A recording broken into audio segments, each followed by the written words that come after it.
Hi everybody and welcome to Heel Heat. My name is George Coles, and on this episode, we're going to do Who Was Better. The topic for this Who Was Better, two teams that were fierce rivals of each other back in their days in TNA together, two teams that I think revolutionized this generation of wrestling, and that is the Motor City Machine Guns and the Young Bucks. Now for the Guns specifically, we're only going to count their run as the Motor City Machine Guns, so no matter what Chris Sabin or Alex Shelley had done in their solo careers, that has nothing to do with this, unless it was a single match as part of the Guns, if that makes sense. With that being said, if you haven't seen my Who Was Better videos previously, we grade everything on a 1 to 5 scale. There's 8 different categories. 1 is the worst, 5 is the best. At the end, we total up the points. There is a chance for 5 bonus points, and we'll talk about it when we get there. With that being said, let's jump right in. First category, technical wrestling. For the Guns, I'm giving the Guns a 5. I think the Motor City Machine Guns may be the most underrated team of all time. And I think they should be talked about as a top 5 or 10 or 20 tag team all time. They should be up there with the likes of the Rock and Roll Express, the Midnight Express, all those teams that you hear historically talked about, the Road Warriors, the Dudley Boys, Edge Christian, Hardys. They should be in that mix. They should be considered with that. And I think it's because they spent so much of their career in TNA that they don't really get that love that they deserve. Kind of like the Briscoe brothers with Ring of Honor. They're highly innovative, highly interesting. That's why they get a 5 for technical wrestling. Now for the Young Bucks, I'm giving the Bucks a 4. Where they are flashy and their moves are spectacular, I wouldn't necessarily call them great technical wrestlers. They're very good. I just feel like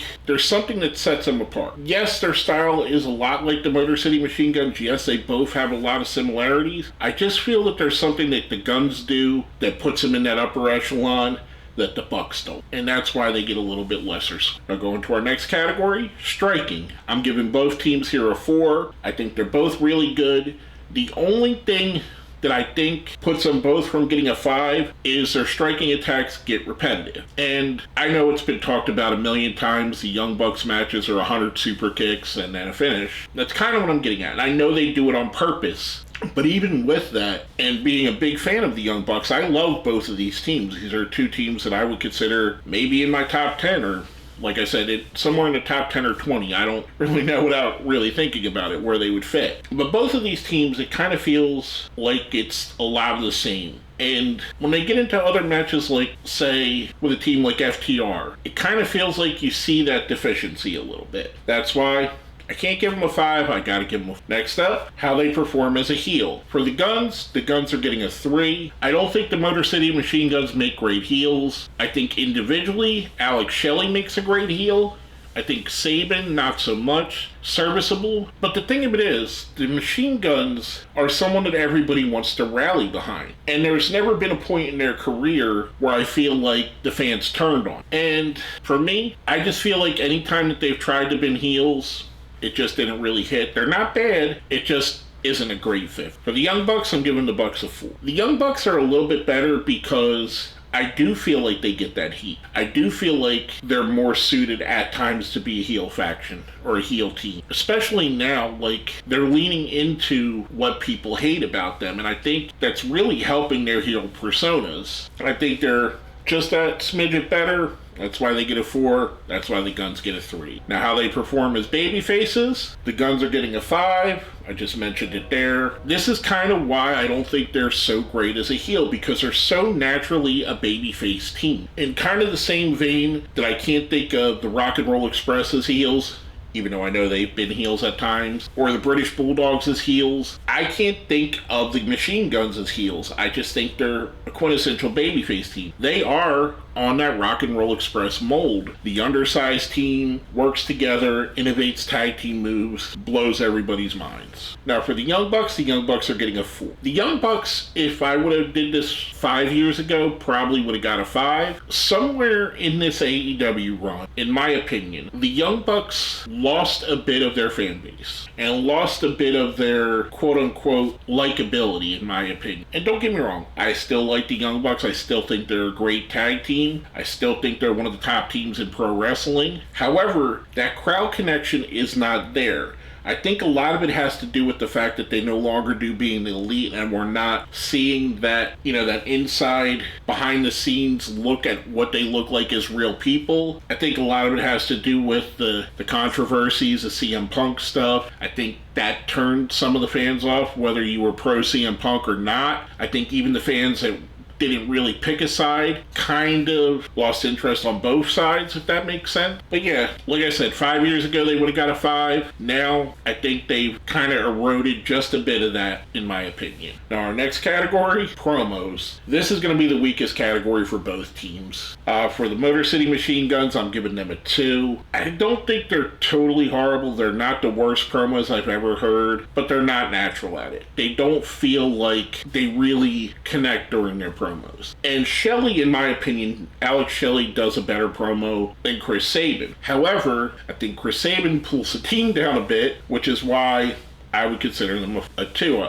If I were to split them up during their team run, again, remember this is just during the team run, I would give Shelley a 3 and Sabin a 1, so kind of meeting them in the middle gives them a 2. Now for the Young Bucks, giving the Young Bucks a 1. I get this feeling, and I'm not the only one. I've heard other people, especially people that hate the Young Bucks, bring this up. When they do their promos, it feels like theater kids pretending to be wrestlers. And much like the Machine Guns, I think that Nick is the better of the two. Matt hams it up a little bit more than Nick. And while that shtick worked well when they weren't asked to do it every week, like in New Japan or Ring of Honor, and it wasn't standing in the ring cutting a promo on somebody else, they were just being smarky during the matches, that kind of worked for them. But when they're asked to cut a promo, I get the idea that I'm watching a bad acting class. Like I said, I love the Young Bucks, but this is their weakest link.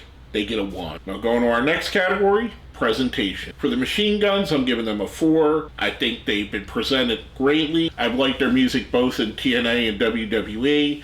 I think their WWE music is some of the best that the CFOs have done. I like their look. They definitely look different. They definitely have a style that's unique to them. I think it all works extremely well. Now for the Young Bucks, I'm giving the Bucks a 5. From the days of the tassels everywhere and the plaid to all the different outfits they've worn in their AEW run, whether it be dressing up like Elvis or Street Fighter, or even during their Bullet Club run, I think the Young Bucks have always had top tier gear. I think their style is so unique and so individualized, even though it relies highly on like the rocker style of old. I think they made it their own. Their song, the Super Kick Party song, that was great. There are other songs that they've used, even Bop, I think fits perfectly for them. I think they have one of the best presentations in all of pro wrestling. That's why they get a 5. Next up, charisma. For the Guns are getting a 3. And again, I feel like everything that you like about the Guns happens between the ropes. You're not connecting with them because you connect with their personalities. It's not like a Darby Allin where you connect with him personally. It's not like a Dwayne Johnson where it didn't matter what he did in the ring. You connected with him on a different level. And I think if you take away their in-ring talent, the Machine Guns, unfortunately, they don't have what I would consider a top-tier charisma. They're middle of the road. And I don't mean any of this as a knock. This is all just constructive criticism. Like I said, I consider these to be two teams that I would put in my top 10 or top 20 teams of all time. I just don't think they are that charismatic. That's why they get a 3.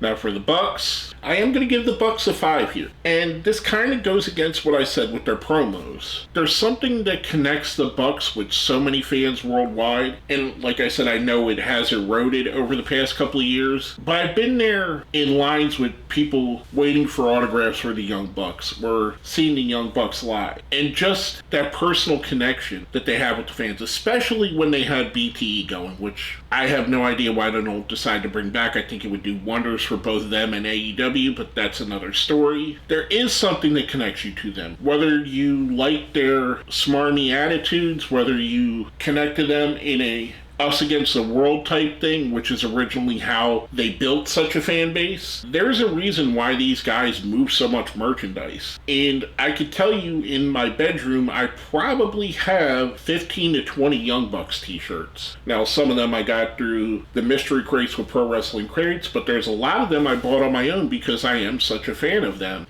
And there is that connection. I think if the Young Bucks switched their style up and became, let's say they wrestled like FTR, and I'm not saying that FTR is a bad wrestling team, I'm just saying it's a totally different style. If they wrestled like FTR, they would still have that connection, I feel. I still feel like you can reach out and touch them. And again, I know it kind of contradicts what I've been saying this all along, but if you understand where I'm coming from, you get it. Now, last but not least, our final category, big game performance. This is how you perform when you're in the main event, when you're in the biggest stages of them all. For both teams, I'm giving both teams a 5. There's a reason why I consider these two teams two of the most prominent tag teams of this generation. I would put FTR up there, the Uso brothers, the Briscoe brothers, and probably the New Day as the top 5 teams of this generation. And part of the reason is when teams like these two get into that main event, whether it be the Guns and Beer Money, or the Guns and the Bucks when the Bucks were Generation Me, or the Guns and whoever else they may have faced, they always put on their A game. Same with the Young Bucks, whether it be against the Lucha Brothers, Omega and Hangman, one of the great tag team matches of all time,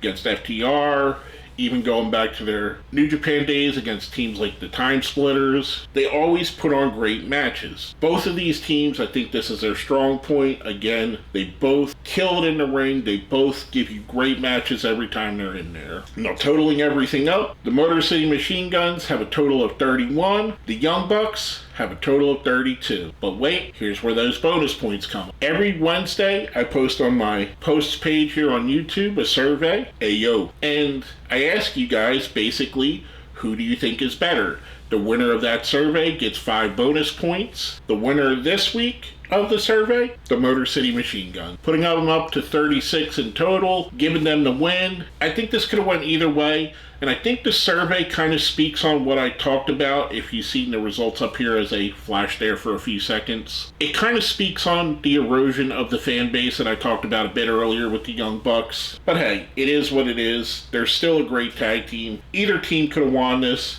Congratulations to the Motor City Machine Guns. Or whatever they do, whatever that thing is they do here. But anyway, I digress. I think it's like this is the state of Michigan, and it's a whole thing. I want to thank you for watching this. I know it's been a couple weeks since I posted a video, so I do appreciate you coming in here.